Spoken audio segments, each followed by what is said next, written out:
হরে কৃষ্ণ। আগামী 21শে জুলাই সোমবার কামিকা একাদশী ব্রত পড়েছে। এই একাদশী ব্রত শ্রাবণ মাসের কৃষ্ণপক্ষিয়া তিথির একাদশী ব্রত, যা কামিকা একাদশী ব্রত নামে খ্যাত। এই একাদশী ব্রত ব্রহ্ম বৈবর্ত পুরাণে বর্ণনা করা হয়েছে। এই কামিকা একাদশী ব্রত 20 তারিখ অর্থাৎ 20 জুলাই রবিবার দুপুর 12টা 12 থেকে 21 তারিখ সোমবার 9টা 36 পর্যন্ত থাকছে। তাই আমাদের এই কামিকা একাদশী ব্রত পালন করতে হবে 21শে জুলাই সোমবার। বেশিরভাগ স্থানেই এই একাদশী ব্রত 21শে জুলাই পালন করতে হবে, কিন্তু কিছু কিছু স্থানে এই একাদশী ব্রত 20 জুলাইও পালন করতে হবে। শাস্ত্রে বর্ণনা করা হয়েছে এই কামিকা একাদশী ব্রত যে পালন করবে এবং যে এই মাহাত্ম্য শ্রবণ করবে সে বাজপেয় যজ্ঞের ফল লাভ করতে পারবে। তো আজকে আমরা এই ভিডিওর মাধ্যমে কামিকা একাদশী ব্রত মাহাত্ম্য কথা সম্বন্ধে জানবো এবং এই ব্রত পালন করার ফলে আমরা কি কি ফল লাভ করতে পারি, কেন এই ব্রত পালন করব সেই সম্বন্ধে জানবো। এছাড়াও জানবো সারা বিশ্বের পালনের সময়সূচি।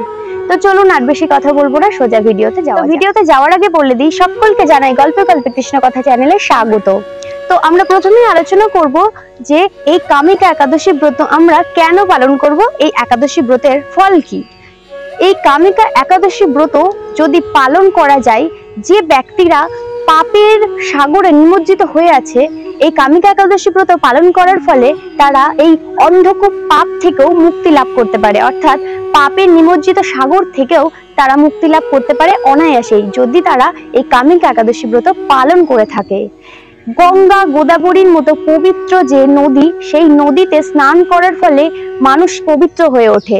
তো সেই রকমই যদি আমরা গঙ্গা গোদাবরী নদীতে স্নান না করিও, তবুও যদি আমরা এই কামিকা একাদশী ব্রত পালন করি, সেই পুণ্য ফল আমরা অর্জন করতে পারবো।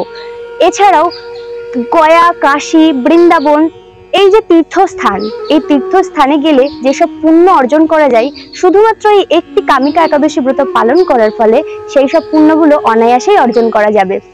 এছাড়াও এই কামিকা একাদশী ব্রত পালনের ফলে ব্রহ্ম হত্যা, গো হত্যা, ভ্রূণ হত্যাজনিত পাপের মতো কাজ থেকেও মুক্ত লাভ করা যায়। এই একাদশী ব্রত যদি পালন করা হয় তাহলে পৃথিবী দানের সমান লাভ পাওয়া যায়।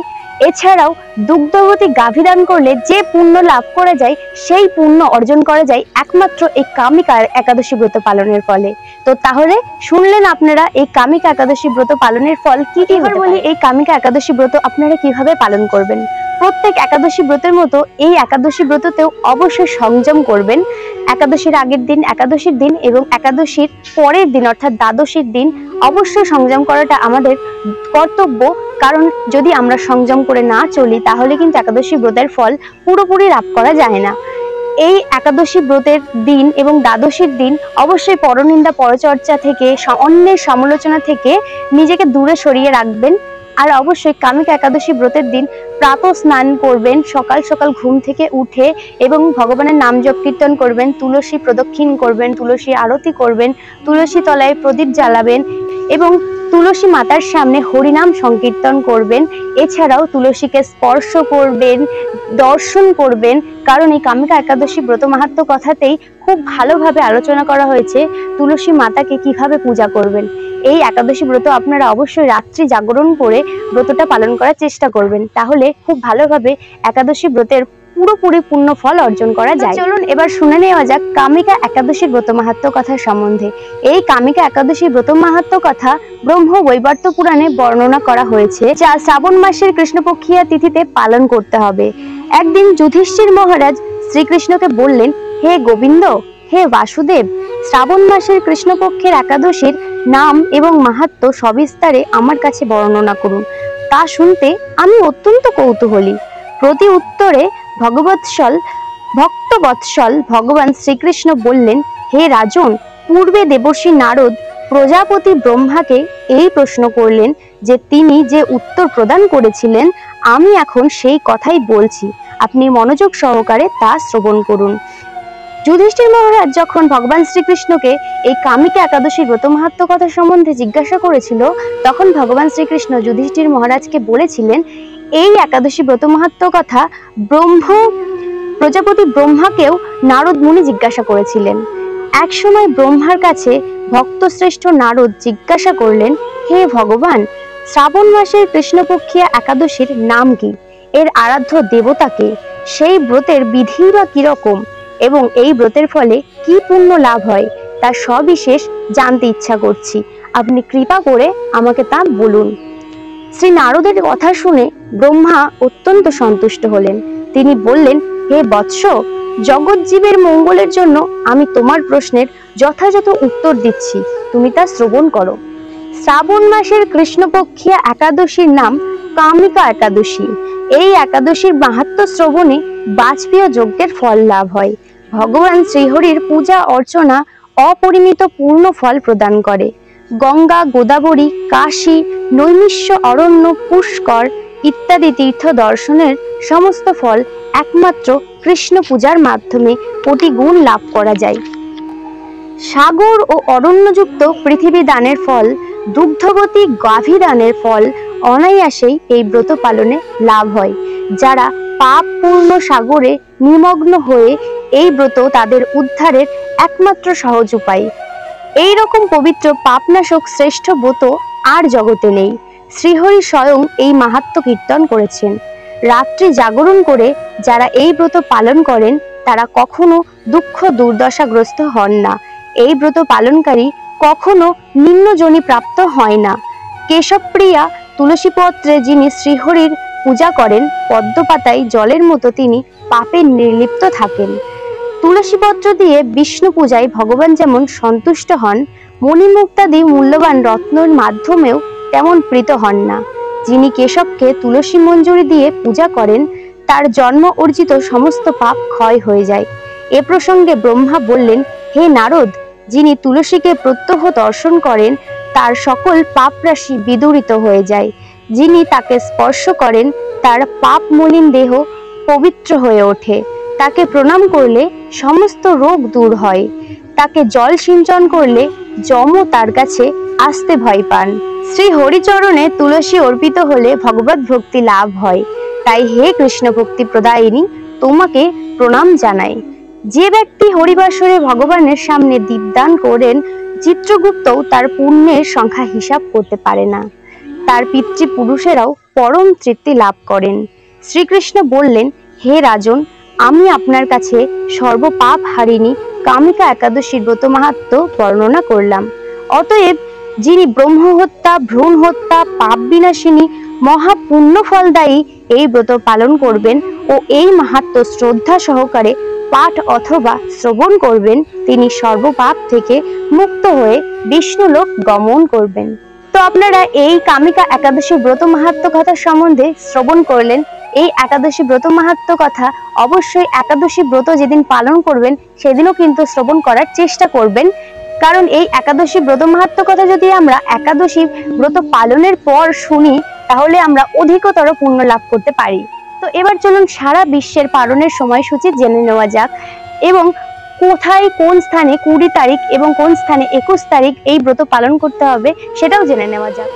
বাংলাদেশ 5টা 24 থেকে 7টা 35, পশ্চিমবঙ্গ 5টা 4 থেকে 7টা 5, দিল্লি 5টা 37 থেকে 7টা 5, বৃন্দাবন 5টা 37 থেকে 7টা 5, উত্তরপ্রদেশ 5টা 28 থেকে 7টা 5, মুম্বাই মহারাষ্ট্র 6টা 12 থেকে 7টা 5, পুনে 6টা 9 থেকে 7টা 5, নাগপুর 5টা 43 থেকে 7টা 5, চেন্নাই তামিলনাড়ু 5টা 24 থেকে 7টা 5, ভুবনেশ্বর উড়িষ্যা 5টা 18 থেকে 7টা 5, ঝাড়খণ্ড 5টা 10 থেকে 7টা 5, বিহার 5টা 10 থেকে 7টা 5, ছত্তিশগড় 5টা 23 থেকে 7টা 35, শিলং মেঘালয় 5টা 51 থেকে 9টা 35, গুয়াহাটি 4টে 44 থেকে 7টা 5, আগরতলা 4টা 50 থেকে 7টা 5, মিজোরাম 4টে 44 থেকে মণিপুর 4টে 38 থেকে 7টা 5, নাগাল্যান্ড 4টা 36 থেকে 7টা 5, অরুণাচল প্রদেশ 4টে 34 থেকে 7টা 5, সিকিম 4টে 53 থেকে 10টা 25, উত্তরাখণ্ড 5টা 28 থেকে 7টা 5, হিমাচল প্রদেশ 5টা 32 থেকে 7টা 5, পাঞ্জাব 5টা 5 থেকে 6টা 5, হরিয়ানা 5টা 38 থেকে 7টা 5, রাজস্থান 5টা 46 থেকে 7টা 5, গুজরাট 6টা 5 থেকে 7টা 5, মধ্যপ্রদেশ 5টা 54 থেকে 7টা 5, গোয়া 6টা 14 থেকে 7টা 5, বেঙ্গালুরু 6টা 3 থেকে 7টা 5, কেরালা 6টা 14 থেকে 7টা 5, কর্ণাটক 6টা 14 থেকে 7টা 5, জম্মু কাশ্মীর 5টা 38 থেকে 7টা 5, আন্দামান 5টা 4 থেকে 7টা 5, নেপাল 5:36 থেকে 7:20, ভুটান 5:20 থেকে 7:35, শ্রীলঙ্কা 6:03 থেকে 7:05, মালদ্বীপ 6:03 থেকে 6:35, মায়ানমার 5:43 থেকে 8:05, পাকিস্তান 5:13 থেকে 6:35, মালয়েশিয়া 7:12 থেকে 9:05, সিঙ্গাপুর 7:06 থেকে 9:32, ইন্দোনেশিয়া 6:03 থেকে 8:27, থাইল্যান্ড 6টা থেকে 8:34, ভিয়েতনাম 5:28 থেকে 8:07, ফিলিপাইন 5:58 থেকে 8:27, তাইওয়ান 5:17 থেকে 7:58, জাপান 4:42 থেকে 7:32, দক্ষিণ কোরিয়া 5:29 থেকে 8:23, মঙ্গোলিয়া 5:17 থেকে 8:21, বেইজিং চীন 5:16 থেকে 7:57, হংকং 5:31 থেকে 8:31, অস্ট্রেলিয়া 7:06 থেকে 9:08, দুবাই 5:42 থেকে 8:24, সৌদি আরব 5:49 থেকে 8:38, কুয়েত 6:30 থেকে 8:22, কাতার 4:56 থেকে 7:38, ওমান 5:35 থেকে 8:15, নেদারল্যান্ড 5:51 থেকে 8:46, বেলজিয়াম 5:30 থেকে 8:29, স্পেন 5:53 থেকে 8:25, ক্যালিফোর্নিয়া 5:59 থেকে 10:48, সান ফ্রান্সিসকো 6:05 থেকে 10:52, ওয়াশিংটন 6টা থেকে 10:50, মন্ট্রিল কানাডা 6:56 থেকে 9:50, টরন্টো কানাডা 5:56 থেকে 8:55, মেক্সিকো কানাডা 5:37 থেকে 8:12, ব্রাজিল 6:39 থেকে 11, আর্জেন্টিনা 6:06 থেকে 9:07, চিলি 5:47 থেকে 10:49, পেরু 4:47 থেকে 6:05, কলম্বিয়া 6:40 থেকে 11:04, ইরাক 5:08 থেকে 7:56, নরওয়ে 5:30 থেকে 8:18, রাশিয়া 4:17 থেকে 4:35, গ্রিস 5:50 থেকে 8:49, ফিনল্যান্ড 4:37 থেকে 8:09, পোল্যান্ড 6:09 থেকে 9:05, সুইডেন 4:11 থেকে 7:40, ইউক্রেন 5:12 থেকে 8:21, হাঙ্গেরি 5:10 থেকে 8:14, ক্রোয়েশিয়া 5:28 থেকে 8:30, অস্ট্রিয়া 5:18 থেকে 8:23, ইতালি 6:56 থেকে 9:23, মাল্টা 5:33 থেকে 8:39, জার্মানি 5:11 থেকে 8:24, সুইজারল্যান্ড 3:08 থেকে 6:12, ফ্রান্স 5:45 থেকে 8:19, পর্তুগাল 6:17 থেকে 8:57, লন্ডন 6:33 থেকে 9:25, আয়ারল্যান্ড 5:26 থেকে 8:40, সেসেলস 6:28 থেকে 8:51, নিউ ইয়র্ক 5:43 থেকে 8:39, কানেকটিকাট 5:44 থেকে 8:40, নিউ জার্সি 5:43 থেকে 8:39, টেনেসি 5:50 থেকে 8:41, মিশিগান 5:32 থেকে 8:29, ওয়াশিংটন 4:59 থেকে 8:16, নর্থ ক্যারোলিনা 6:44 থেকে 8:53, গায়ানা 5:45 থেকে 8:15, সার্বিয়া 5:13 থেকে 8:14, কুর্দিস্তান 5:03 থেকে 7:54। আজকে এখানেই শেষ করছি। ভিডিওটি যদি ভালো লেগে থাকে লাইক, কমেন্ট, শেয়ার, সাবস্ক্রাইব করে দেবেন। আর ভিডিওটি শেষ করার আগে সকলে মিলে বলুন জয় শ্রীকৃষ্ণ, হরি বল, রাধে রাধে।